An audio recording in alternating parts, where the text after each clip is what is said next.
আসসালামু আলাইকুম। এই হচ্ছে দেখেন কক মোরগ। বাজারে আমরা যে লাল এবং সাদা ডিমগুলা খাই সেগুলো হচ্ছে এই জাতের মুরগি থেকে আসে।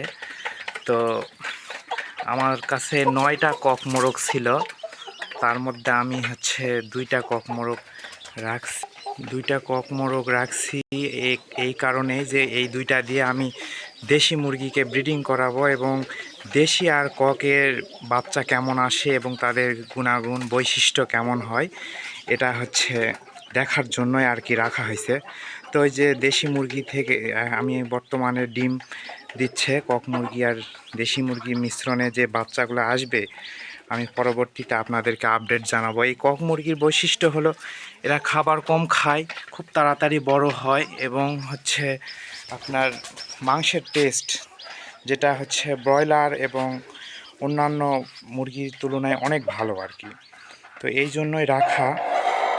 তো এই কক মোরগ থেকে কেমন বাচ্চা আসে আর কি হয় আমি পরবর্তীতে জানাবো আপনাদেরকে। তো এই কক মুরগিগুলা খুবই আপনার ভালো, এরা হচ্ছে বেশি উচ্ছৃঙ্খলতা করে না এবং খুব শান্তশিষ্ট পরিবেশে এরা হচ্ছে থাকে, শান্তশিষ্ট থাকার করে আর কি। তো আমি পরবর্তীতে কক মুরগি থেকে কেমন বাচ্চা আসে জানাবো। আর আপনারা যারা কক মুরগি পালন করতে চান তারা পালন করতে পারেন, এগুলো খুব তাড়াতাড়ি বড় হয় এবং একটা করে মোরগের সাইজ দেখেন অনেক বড়। এর বয়স 5 মাস। তো যদি মাদি মুরগি থাকতো, এরা ডিমের জন্য বিখ্যাত, এরা প্রচুর পরিমাণে ডিম দেয় আর কি এই কক মুরগি।